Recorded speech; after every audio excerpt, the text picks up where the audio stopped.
Buenas noches con todos. A continuación vamos a dar inicio a la primera exposición del capítulo de cardiología de esta tercera unidad del curso de semiología.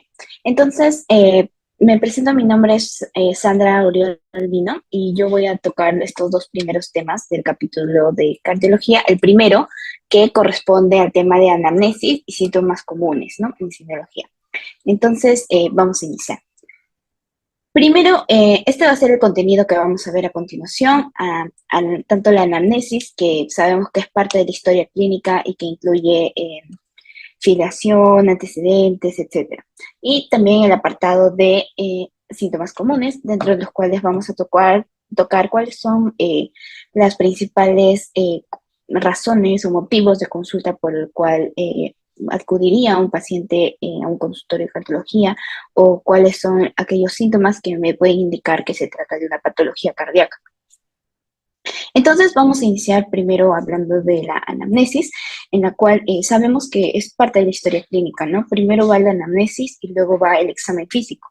Y entonces la anamnesis tiene componentes. Dentro de ellas tenemos la filiación, que la filiación es pues aquel apartado en donde recolectamos datos de respecto a la información personal, ¿no? Como son, por ejemplo, la edad del paciente o, por ejemplo, cuál es su etnia, cuál es su religión, cuál es su profesión. Y estos datos, dónde viven, estos datos son importantes, aunque no parezca. Luego también tenemos la enfermedad actual, que se tratará en síntomas comunes y antecedentes, dentro de lo que está patológicos o personales o familiares. Entonces, hablando primero de filiación, uno de los datos más importantes es el de edad, porque si se presenta al consultorio un paciente, yo por la edad ya puedo ir infiriendo de qué patología se trata. Por ejemplo, un niño no tendría la misma enfermedad que un adulto mayor, para nada, ¿verdad? Entonces eso me guía bastante. Por ejemplo, una consulta en cardiología de niños menores de 5 años probablemente se trate de una cardiopatía congénita, ¿no? Una anomalía estructural con la cual nació el niño. Sin embargo, luego si ya avanzamos en edad y hablamos de niños que tienen de 5 a 12 años, ya a ellos les podría afectar, por ejemplo, la fiebre reumática, que es una infección bacteriana que afecta las amígdalas y la faringe, que puede tener secuelas cardíacas a futuro. Entonces, eso también me sirve para ver los antecedentes, ya vamos a ver más adelante. Por ejemplo, si yo veo a un adulto que tiene entre 40 y 75 años, probablemente la afectación cardíaca que presente sea hipertensión arterial, que es muy común y seguro la han visto en una gran parte de adultos, o una cardiopatía coronaria, ¿no? Que es cuando hay una afectación de las arterias coronarias, que las arterias coronarias son las que irrigan al corazón. O si se trata de un adulto mayor, probablemente su patología esté más asociada con la edad, porque conforme también uno va envejeciendo, se afectan también las estructuras cardíacas. Entonces, si tiene más de 75 años o en general es un adulto mayor, probablemente ya hablemos de otras enfermedades, como es, por ejemplo, una estenosis aórtica, pero por causa civil. Y entonces la edad nos puede ayudar, puede ser un indicador. Luego, algo que también ayuda bastante es el sexo. Por ejemplo, porque hay una diferencia de riesgos entre masculino y femenino.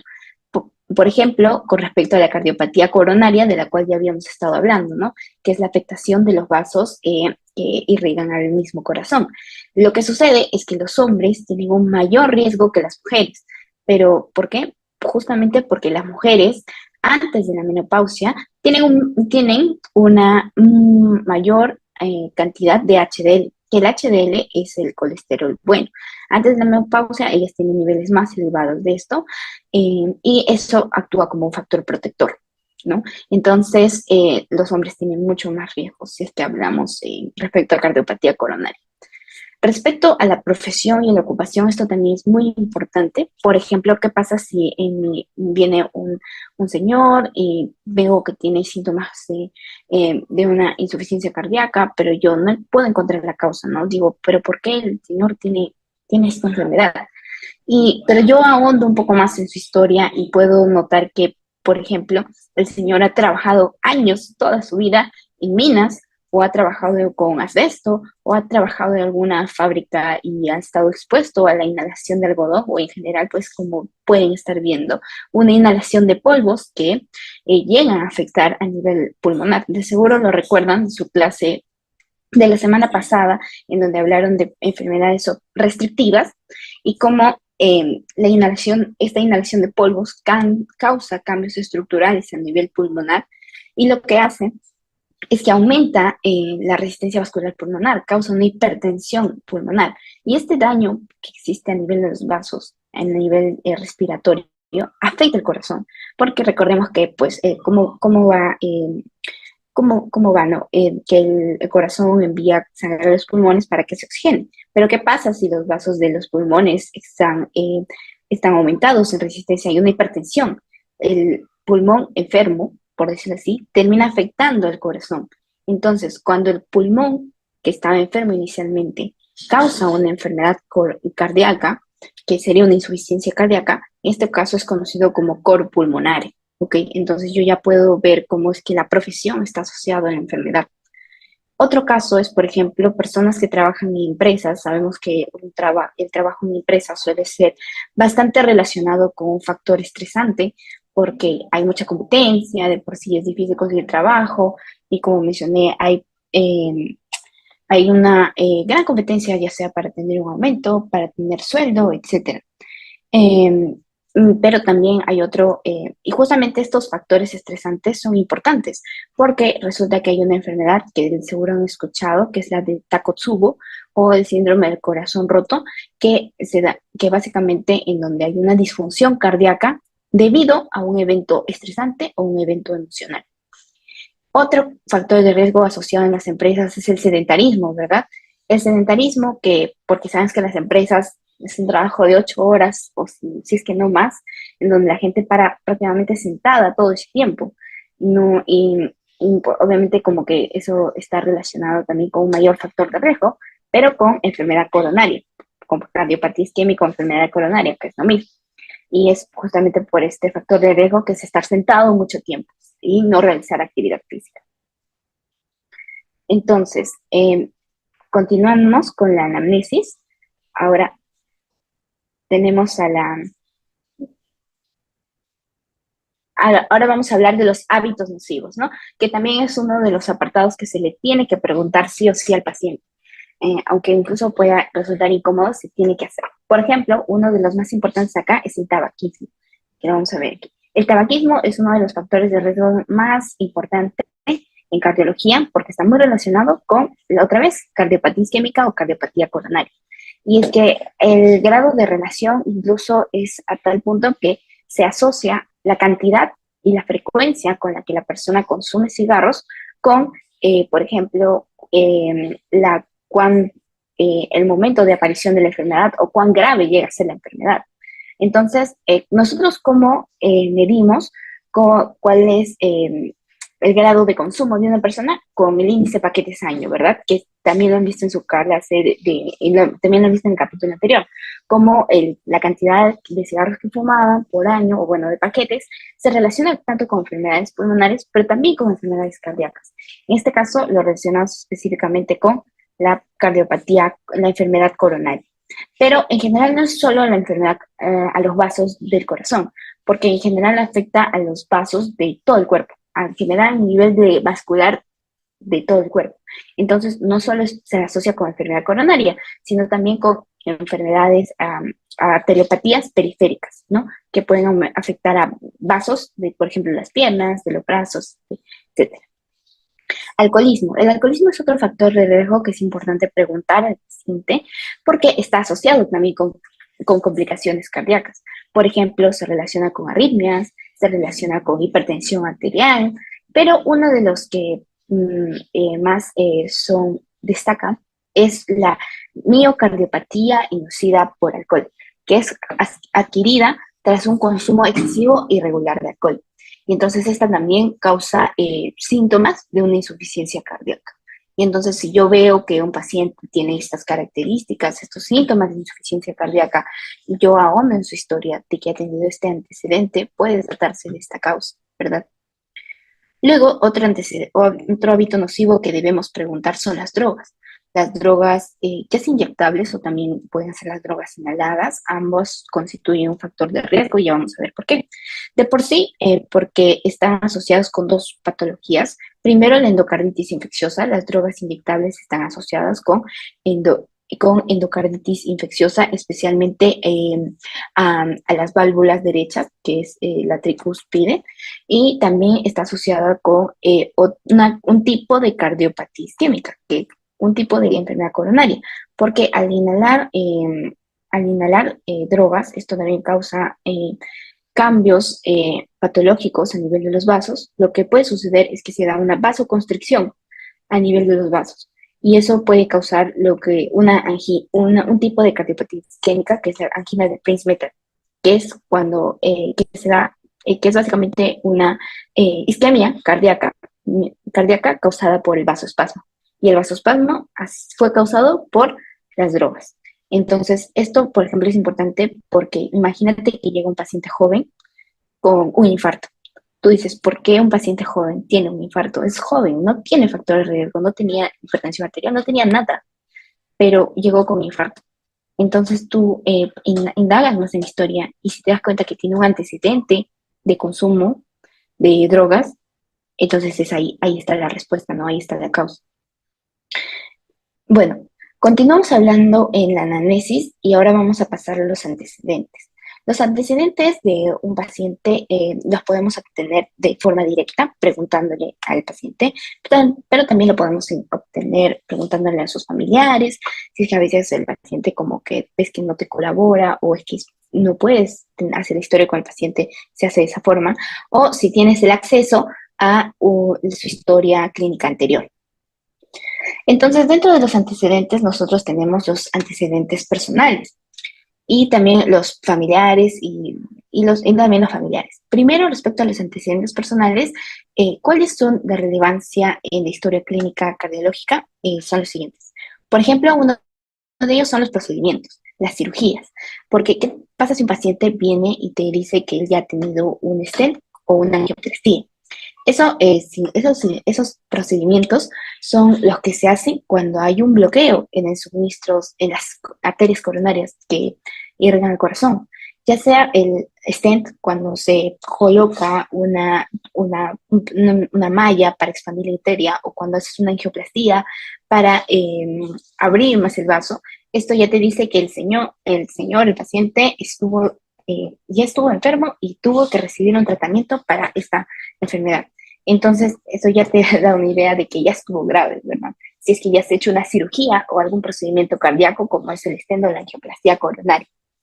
Otro factor de riesgo que es importante es el de las arritmias, porque hay personas que viven con arritmias, ya sea por condiciones congénitas o causada por alguna otra enfermedad. Hay personas que tienen arritmias, como es la fibrilación auricular. Y entonces personas que viven con esto ya viven con un riesgo a presentar, por ejemplo, a presentar una complicación de ello, ¿no? Incluso vienen con un riesgo de muerte o simplemente están tomando medicamentos para ello. Entonces yo tengo que tener en cuenta ello para su consulta.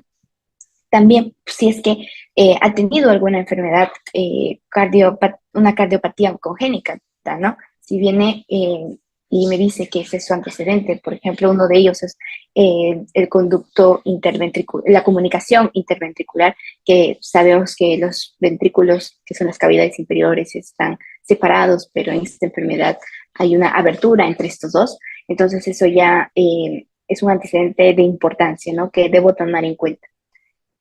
La fiebre reumática, de lo cual ya les había hablado, suele ser una enfermedad que afecta a los niños, pero lo importante acá es la secuela, porque si es que la enfermedad reumática, la fiebre reumática no se trata en el momento, lo que sucede es que puede afectar a otros órganos, y uno de ellos es el corazón. Afecta tanto, puede causar una lesión valvular, y la válvula que suele afectar más es la válvula mitral.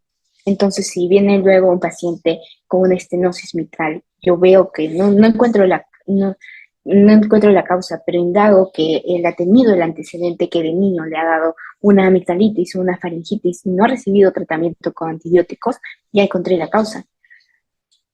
Luego tenemos, por ejemplo, la enfermedad de Kawasaki, que la enfermedad de Kawasaki es una vasculitis que también suele afectar a niños que son menores de 5 años y también, bueno, niños que son de ascendencia asiática. Y esta enfermedad, por ser una vasculitis, de por sí afecta a muchos órganos. Pero al hablar acerca del sistema cardiovascular, esta enfermedad suele causar aneurismas en las arterias coronarias. Y entonces eso lleva a un riesgo de que pueda provocar un infarto o arritmias en niños. Entonces, si yo ya puedo relacionarlo, ¿no? También con la edad. También buscar las causas de bacteremia. Por ejemplo, si hay un paciente con endocarditis infecciosa, yo tengo que pensar por qué se originó esta endocarditis. ¿Cuál es la causa? ¿Cuál es la fuente? ¿Cuál es la fuente, no? Puede ser, por ejemplo, el hecho de que haya tenido una infección en la piel, una celulitis. También puede ser que haya surgido de algún procedimiento odontológico, algún procedimiento dental o de por sí por el uso de drogas intravenosas, como también habíamos estado mencionando, o de plano porque hubo un trauma cercano a esa zona. Entonces, si yo veo y encuentro que hay infecciones que pueden causar una endocarditis infecciosa, yo tengo que buscar la fuente. Y finalmente, enfermedades sistemáticas, que las enfermedades sistemáticas afectan, pues, son multisistémicas, afectan a muchos órganos. Por ejemplo, el lupus, que es una enfermedad autoinmune multisistémica, sabemos que afecta a piel, como vemos ahí uno de los signos más representativos, que es el rash malar, afecta a piel, afecta a articulaciones, afecta al hígado, pero también afecta al corazón. Puede causar, por ejemplo, un derrame pericárdico. Entonces puede que venga un paciente con un derrame pericárdico y puede tratarse de un lupus. Pues si es que da con el perfil, ¿no? Tengo que buscar los demás síntomas. Otro paciente con otra enfermedad sistemática como es el síndrome Marfan, que es un trastorno del tejido conectivo, que también afecta a nivel cardiovascular. Puede haber, por ejemplo, aneurismas aórticos, disección aórtica. Entonces, por eso son importantes en general los antecedentes personales, indagar en lo que tiene el paciente. Seguimos con antecedentes personales. Ahora vamos a hablar de enfermedades crónicas que quizá ya son un poco más comunes, quizá hayamos escuchado más. Dentro de ellas tenemos, por ejemplo, la obesidad, la cual lo podemos medir con el perímetro abdominal, midiendo el perímetro abdominal, o, por ejemplo, sacando el IMC del paciente, ¿no? Teniendo su dato de peso y de talla.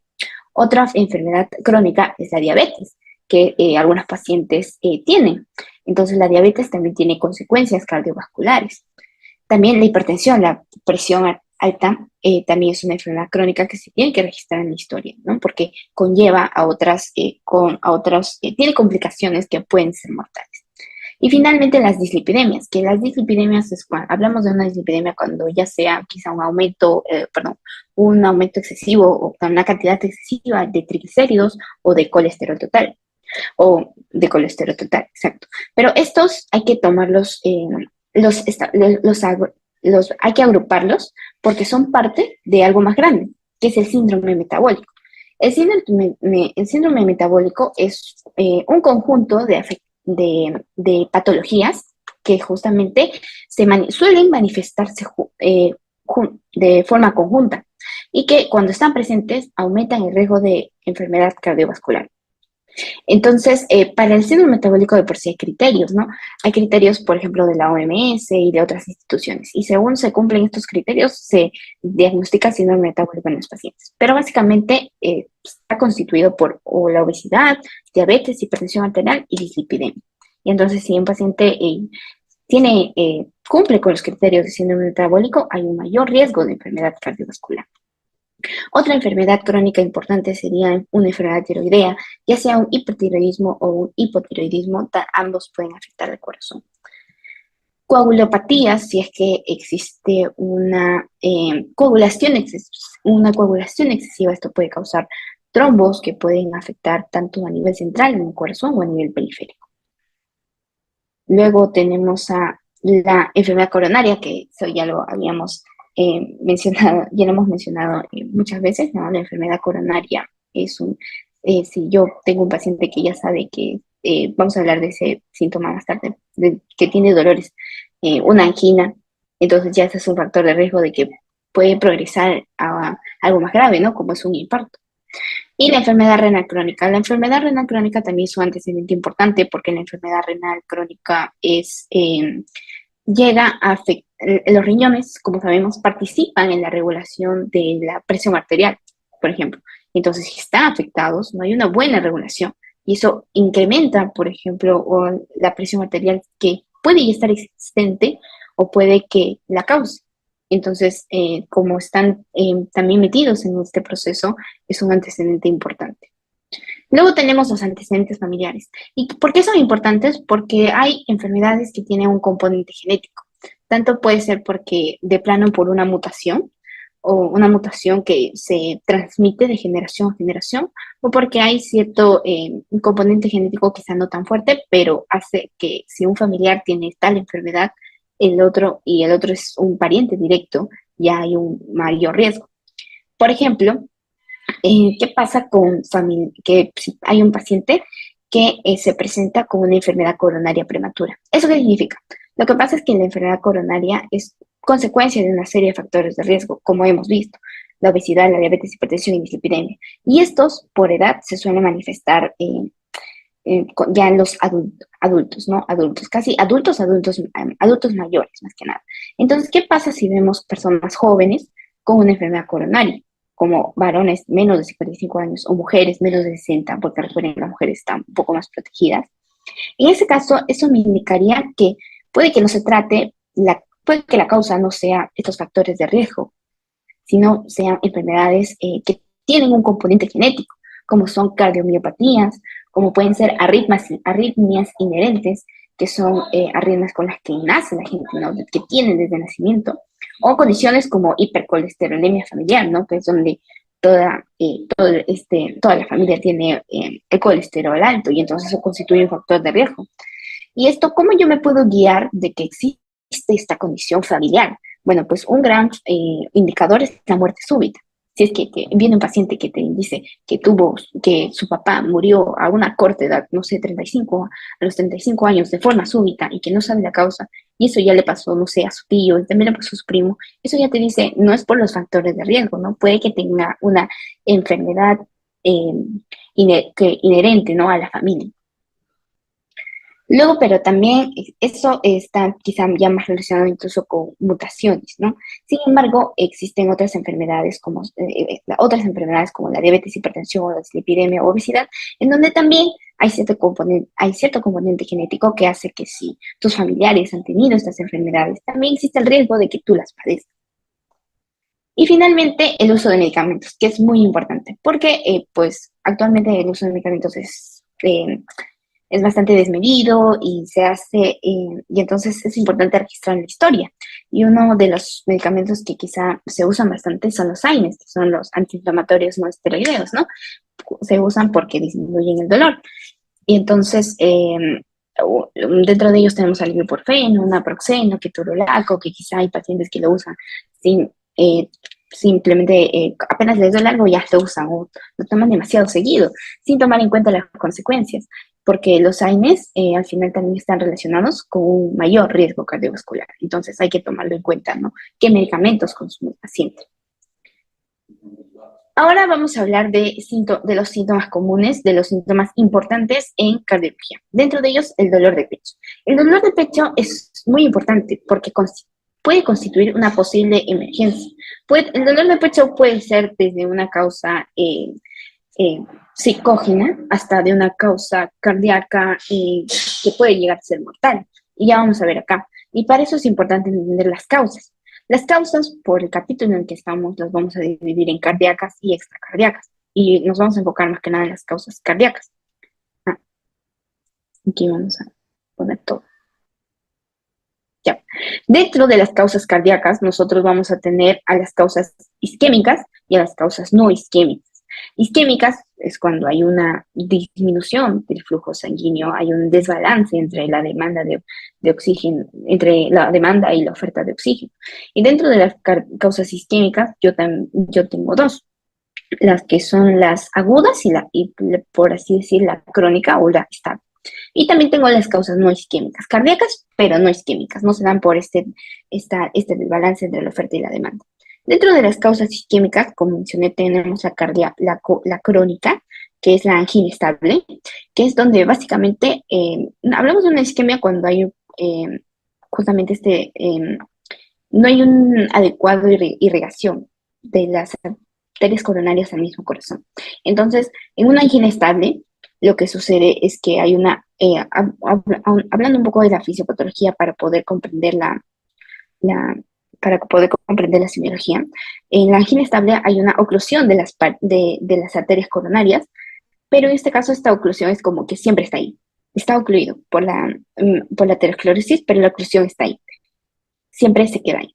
En cambio, ya en una síndrome coronario agudo, lo que pasa es que la oclusión, esta placa que generalmente es de aterosclerosis, ha sufrido un cambio, ya sea porque se ha roto y eso hace que cause una coagulación y hace que la arteria de lo que ya está obstruida se obstruya más.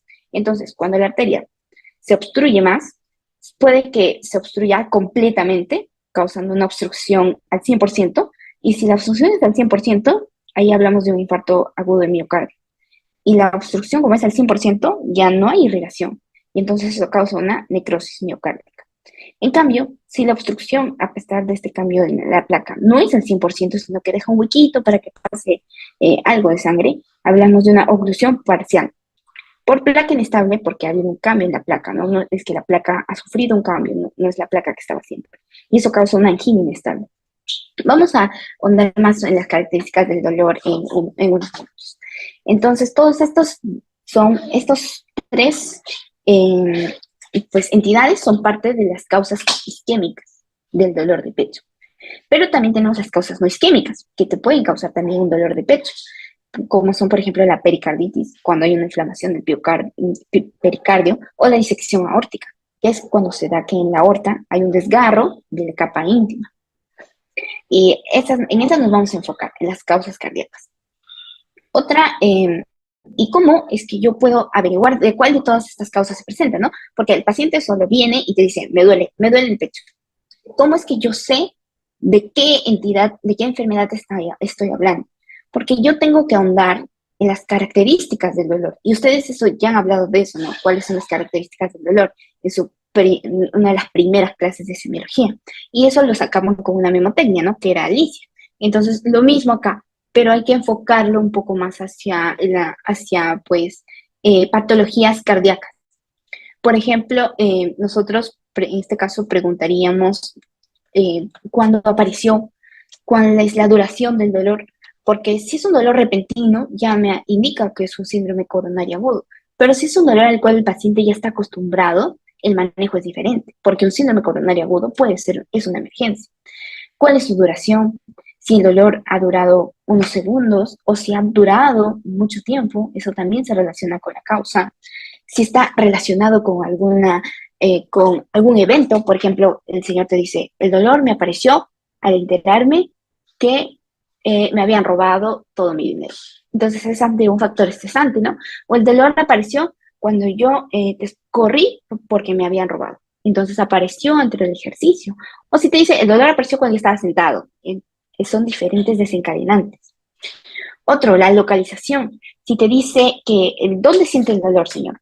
Lo siente a nivel de retroesternal, que es la característica típica del dolor cardíaco, que es pues justamente retroesternal detrás del esternón, por decirlo así, o lo sintió quizá en la boca del estómago, o lo sintió en otra zona, que irradiaba a su hombro, que irradiaba a su mandíbula, lo sentía en los dedos. ¿Dónde sentía el dolor? ¿Cuál es la intensidad del dolor? El dolor va del 1 al 10. ¿Cuánto le molesta? ¿Interfiere con sus actividades? ¿O no lo deja dormir el dolor? ¿Cuál es el carácter del dolor? Es muy importante porque los dolores isquémicos, vamos a ver que son de característica opresivos, dices, sienten como una opresión en el pecho. Entonces le preguntas, ¿lo sentía el dolor como punzante, como hormigueo, como ardor o como presión? La irradiación de la cual ya estábamos mencionando, ¿no? Siente que el dolor se va hacia su espalda, hacia el cuello, hacia la mandíbula, hacia el brazo. ¿Cuáles son los síntomas asociados? Si usted me dice, el dolor está acompañado de náuseas, está acompañado de vómitos, está acompañado de palidez, de edema en las piernas, de falta de aire, de sudoración, eso me da pistas de cuál es la causa.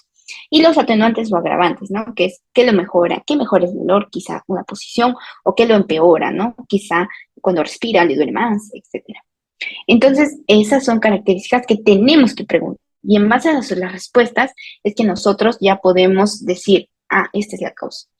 Entonces, mira, nosotros en cardiología vamos a tener cuatro principales causas. La angina, el infarto agudo de miocardio, que es una emergencia, por lo cual yo necesito detectar si es que se trata de un infarto, porque se necesita tratar lo antes posible. Una disección aórtica o un dolor pericárdico.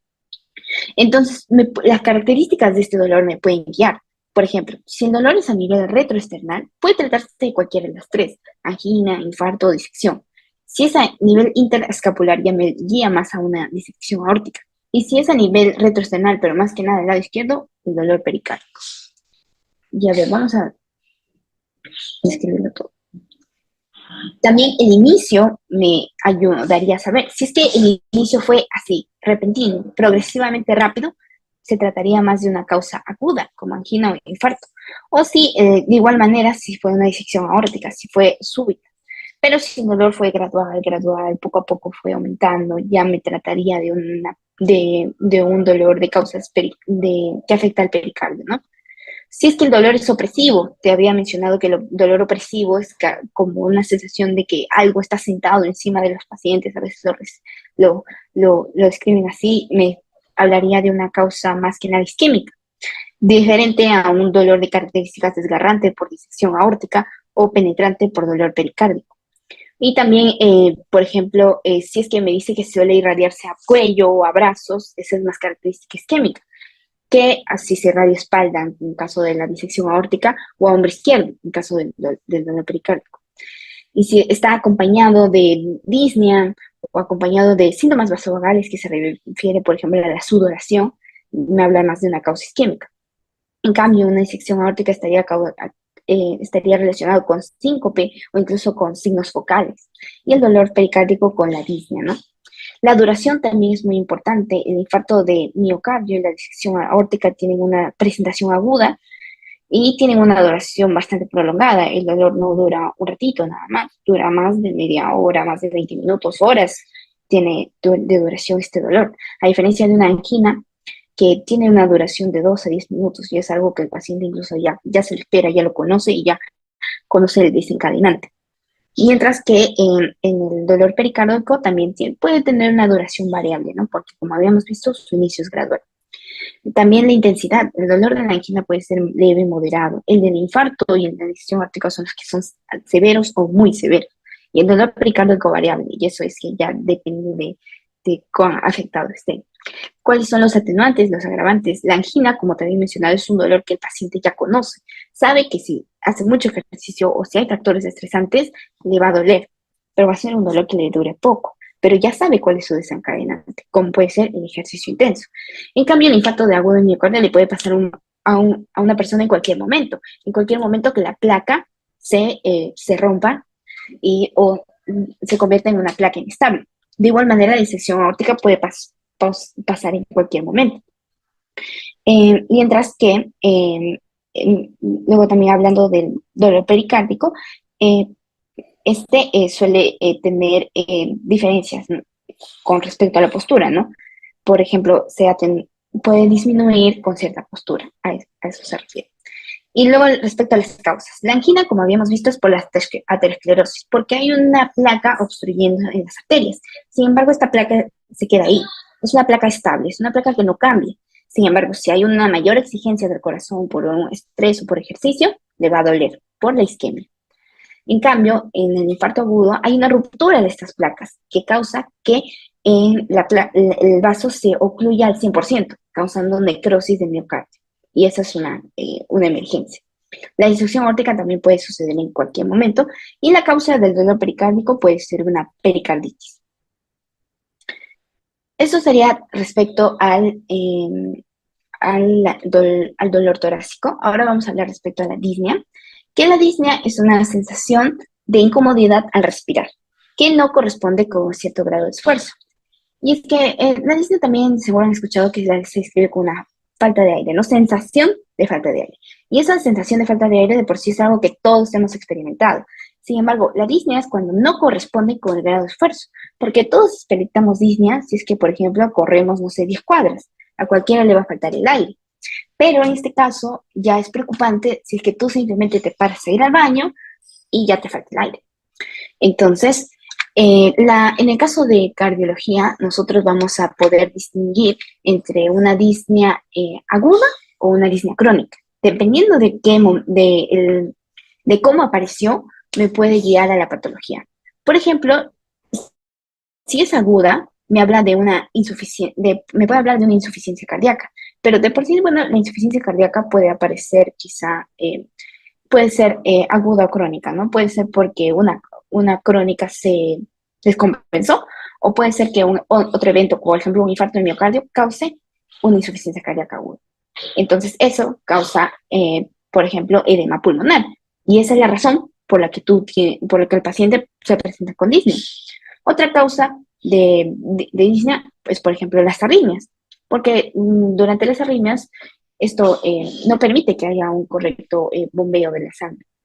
Y esto pues puede causar la falta de aire, ¿no? Porque no hay una correcta oxigenación debido a este trastorno del ritmo. Otra causa puede ser una cardiopatía isquémica.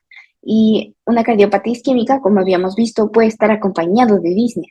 Y incluso puede que la cardiopatía isquémica puede que no se presente con el típico dolor que hemos escrito, sino puede que se presente solo con disnea. Y es que existen casos especiales, que son los adultos mayores y las pacientes con diabetes o pacientes embarazadas, que pueden estar atravesando un episodio de cardiopatía isquémica y no sientan dolor, sino sientan otro síntoma, como es, por ejemplo, disnea. Y es por eso que es llamado como un equivalente anginoso. Es un equivalente a la angina. Entonces, la disnea puede ser una manifestación de múltiples patologías. Entonces, yo para ello debo preguntar cuál ha sido la duración de la disnea. La disnea la tiene toda, ya es normal para el paciente, ya sabe cuándo le da disnea, o es que de la nada sintió esta falta de aire. ¿Y cuáles son los síntomas asociados? Luego tenemos la disnea crónica, que la disnea crónica es un síntoma característico de la insuficiencia cardíaca crónica. Y de por sí, yo la puedo medir, porque, bueno, o mejor dicho, quizá categorizar.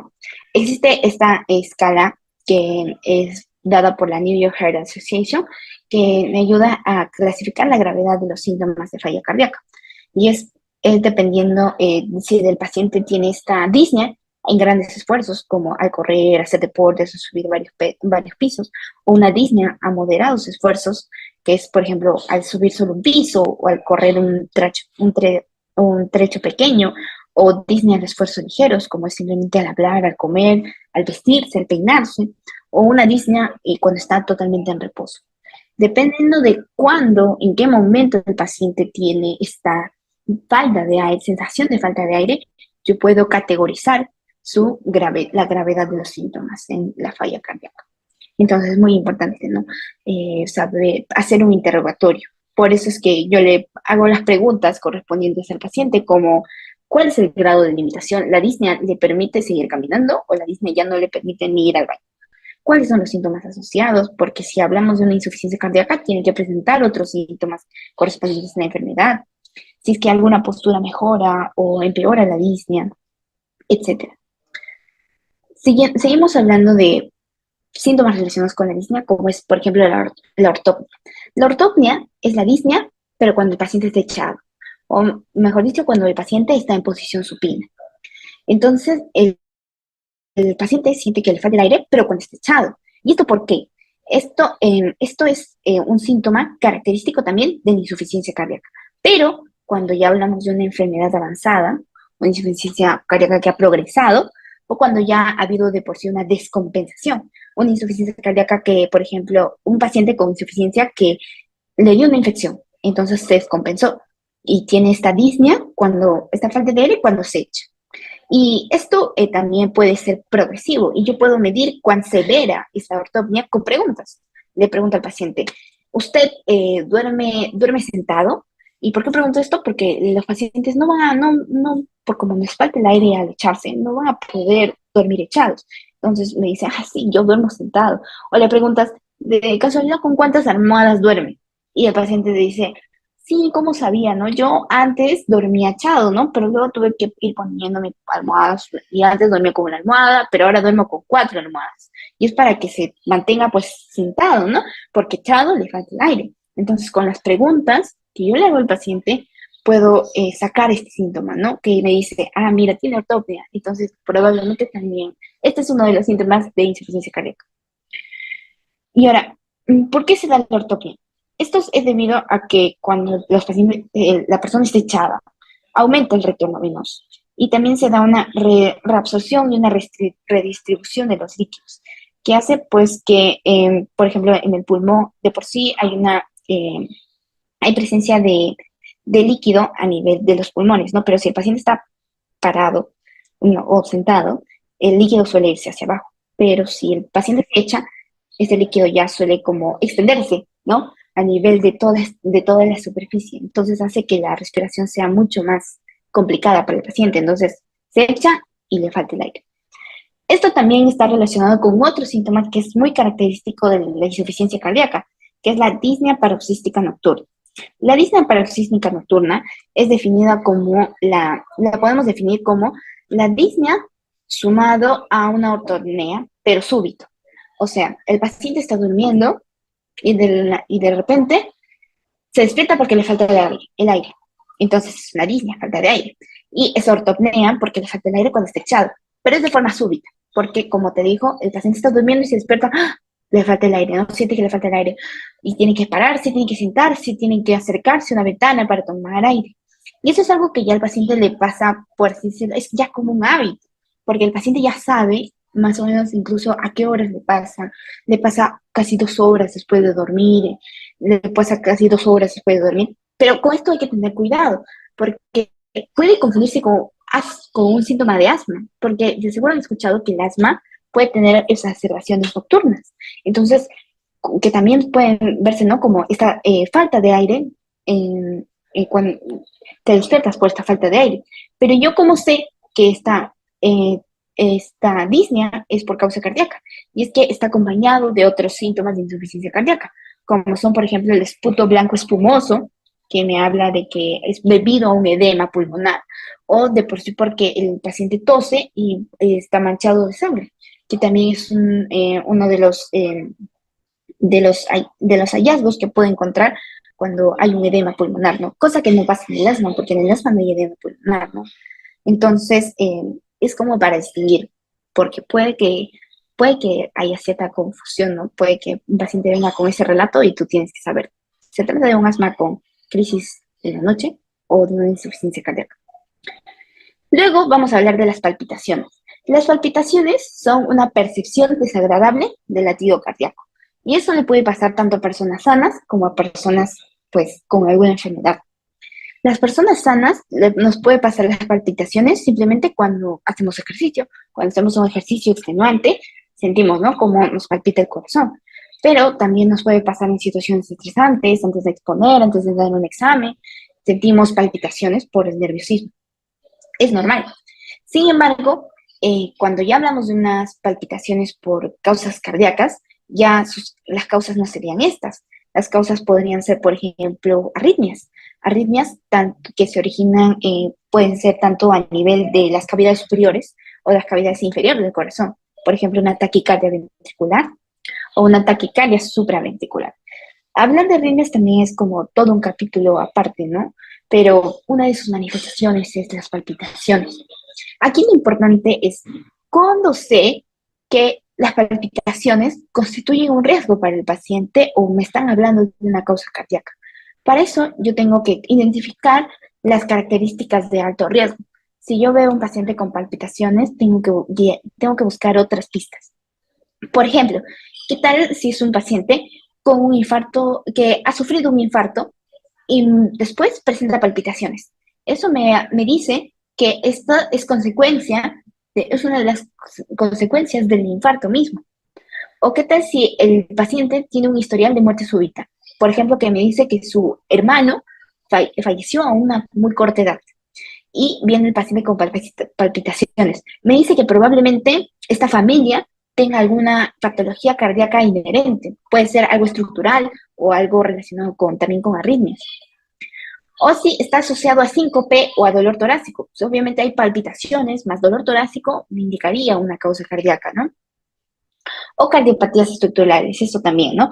Hay enfermedades estructurales del corazón que puede que yo tenga el antecedente de que el paciente tiene esto y si se presenta con palpitaciones ya me dice, es una causa cardíaca, ¿no? Y para eso yo tengo que preguntar las características de las palpitaciones. Las palpitaciones son rápidas, son fuertes, son regulares, con qué frecuencia las siente, cuánto duran, duran poquito, duran bastante, por qué le apareció las palpitaciones, cuál es el desencadenante, qué otros síntomas tiene, por ejemplo, si tiene disnea o tiene dolor torácico, como ya mencionamos, y muy importante, si tiene antecedentes de enfermedad cardíaca, como los que ya hemos mencionado. Continuamos, ahora vamos a hablar del edema. El edema es una acumulación excesiva de líquidos en el espacio intersticial extravascular. Y el edema puede tener causas cardíacas como extracardíacas. Cuando yo hablo de causas cardíacas, una de las dos patologías por las cuales yo debería inclinarme es la insuficiencia cardíaca congestiva, que es una causa sistémica, y una causa más local, que es la insuficiencia venosa crónica. Ambas son causas cardíacas y, por ejemplo, en una insuficiencia cardíaca congestiva, que es algo más sistémico, yo esperaría que haya edema en ambas piernas, porque es algo que afecta a todo el cuerpo.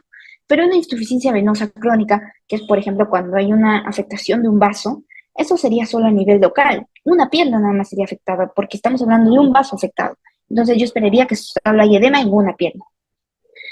Algo que es importante aquí es mencionar que el edema no, bueno, mejor dicho, el cuerpo tiene una capacidad de absorber líquido y puede absorber hasta 5 litros de líquido. Entonces puede que el edema no sea evidente hasta después de pasados los 5 litros. Entonces es importante ahí también las preguntas o cómo averiguo entonces que el paciente tiene edema, si es que recién después de 5 litros puede ser evidente. O en general, ¿cómo puedo, qué cosa me puede ayudar qué preguntas me pueden ayudar, ¿no? A saber que el paciente está sufriendo de esto? Preguntaría, por ejemplo, el paciente ha presentado hinchazón.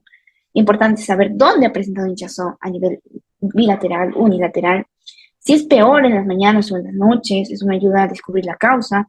Muy importante si es que la persona siente que ha habido cambios en el peso o con vestimentas, por ejemplo, siente que le aprieta la vestimenta, siente que le aprieta la correa, siente que los anillos ya no le quedan como antes. Todas esas preguntas me pueden ayudar a saber si está padeciendo de ello, ¿no? Es importante también ahora analizar las características del edema. La localización. De por sí, el edema su localización depende de la gravedad. Generalmente se va a presentar en los pies, si cuando el paciente está sentado o parado. Pero si el paciente está echado, el edema se va a ir más que nada a la región sacra. Pero si es que ya y hemos visto que una causa, por ejemplo, es insuficiencia cardíaca congestiva.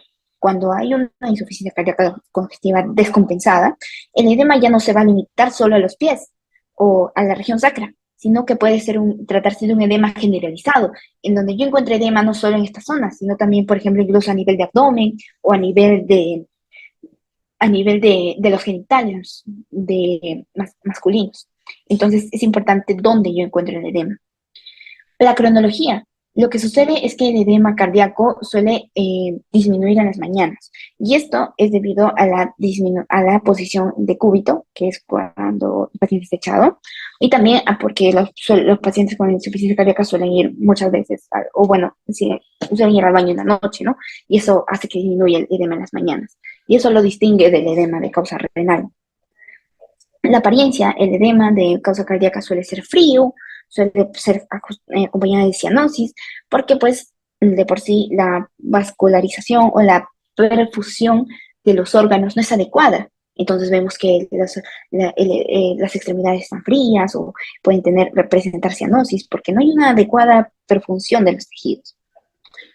Y síntomas asociados, ¿no? Si yo veo que tiene edema acompañado de disnea o de ortopnia, o de ortopnia o de un dolor torácico, ya me dice, es de causa cardíaca. Finalmente vamos a hablar de dos últimos síntomas, que son el síncope y la cianosis. El síncope es una pérdida transitoria de la conciencia que es causada por una hipoperfusión cerebral, o sea, menor cantidad de sangre que llega al cerebro. Pero es como que el paciente pues se desmaya por hipoperfusión cerebral, pero se recupera al instante y de forma completa. Eso es la característica del síncope. Es transitoria. El síncope de por sí es un tema también bastante amplio, porque tiene tres causas. La causa cardíaca, la causa refleja y la causa ortostática. La que nos interesa acá obviamente es la causa cardíaca, que puede ser tanto por causa de arritmias o por causa estructural. Si una arritmia puede causar un síncope, ya sea una arritmia que cause bradicardia o una arritmia que cause taquicardia, porque en cualquiera de estas dos situaciones, el corazón no bombea de forma adecuada, o está volviendo muy lento y no llega a la perfusión adecuada al cerebro, o está volviendo tan rápido que tampoco la perfusión es adecuada. Cualquiera de estas dos situaciones afecta la fracción de eyección, o sea, la cantidad de sangre que sale del ventrículo después de la sístole. Y eso, pues, si está afectada y disminuida la fracción de eyección, no llega a la cantidad de sangre oxigenada necesaria al cerebro, causando síncope. Otra causa puede ser una causa estructural, que ya sea, por ejemplo, porque el músculo no funciona bien, afectando la contracción, o porque hay una obstrucción del flujo cardíaco. Obstrucción del flujo cardíaco básicamente puede ser, pues, una aterosclerosis afectando las arterias coronarias, y eso puede causar un síncope. Y finalmente vamos a hablar de la cianosis. La cianosis. La cianosis es descrita como una coloración azulada de la piel y mucosa. Y esto es debido a la desoxihemoglobina. ¿Ya? Y esto, ¿por qué es causado? Básicamente sabemos que cuando la hemoglobina es aquella molécula que transporta el oxígeno en la sangre. Y la hemoglobina pues se une al oxígeno y forma la oxihemoglobina. Pero cuando pierde el oxígeno en los tejidos periféricos, se convierte en hemoglobina desoxigenada o la desoxihemoglobina. Y justamente esta hemoglobina desoxigenada suele tener una coloración azulada que nosotros podemos observar en la piel. Entonces, la causa de cianosis, bueno, también puede ser, generalmente suele ser problemas o cardíacos o circulatorios o problemas respiratorios. Y la cianosis nosotros vamos a poder observar como una cianosis central o una cianosis periférica. Entonces, como mencioné, ahorita nos enfocaríamos más en aquellos que han sido por causa cardíaca, ¿no? Y entonces, por ejemplo, la cianosis central es la que afecta principalmente estas áreas del cuerpo, como son la lengua o los labios, y la lengua y los labios, y puede presentarse en pacientes con una cardiopatía congénita, o que sea, por ejemplo, o que tengan un shunt de derecha a izquierda, que es también un tipo de cardiopatía congénita. Mientras que la cianosis periférica suele afectar extremidades, por ejemplo, las manos, los pies, la punta de los dedos, ¿no? De los pies, que es quizá lo que hemos visto, o también puede afectar nariz y orejas, y esta puede deberse también a problemas en el transporte de oxígeno a la sangre o dificultades en la difusión de oxígeno desde los pulmones a la sangre, por ejemplo, debido a una circulación cutánea lenta o de por sí porque hay una obstrucción en esa zona que impide que el transporte sea correcto. Una obstrucción que puede ser tanto arterial o como puede ser venosa. Y eso es lo que causaría la cianosis en las extremidades. Bueno, eso sería todo por la primera clase. Si ya son las 8, si tienen alguna pregunta me la pueden dejar en el chat. Por ahora podemos dar unos minutos para ya iniciar con la segunda clase.